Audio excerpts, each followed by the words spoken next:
Syria's President Bashar al-Assad has supporters here in Lebanon and across the region, and he knows he can count on them. Lebanon's Shia group Hezbollah is fighting alongside the regime, and Iran has warned the United States to stay out of the conflict. If not, it's threatened to retaliate against Israel.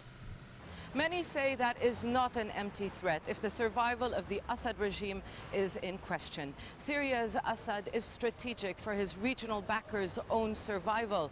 The war in Syria threatens to escalate beyond its borders. It is a warning the Syrian president made back in 2011.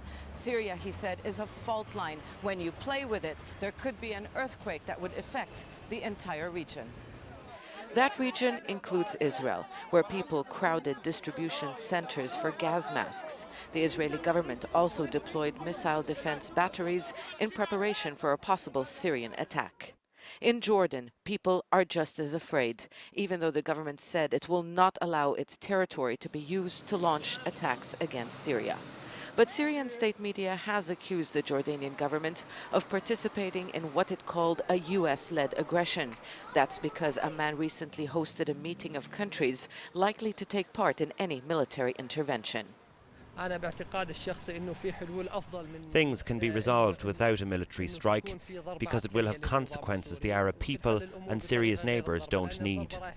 And Syria's foreign minister Walid Muallim issued a threat, saying the country hasn't attacked Jordan in the past 2.5 years and that it would be a shame if that had to change. A divided Arab League has not publicly stated a position on strikes against Syria. Egypt, however, was more blunt. It said it wouldn't support military action, and people there seem to have little appetite for any action by the West. This is part of America's plan to divide the Middle East. It started with Iraq and now Syria, and this is in Israel's interest. An American intervention is a flagrant interference. It happened in Iraq. It might happen in Syria and maybe even Egypt.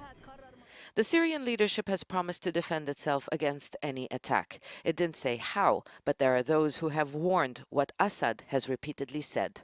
The fire in Syria won't stop at its borders. Zeina, Khodr, Jazeera, Beirut.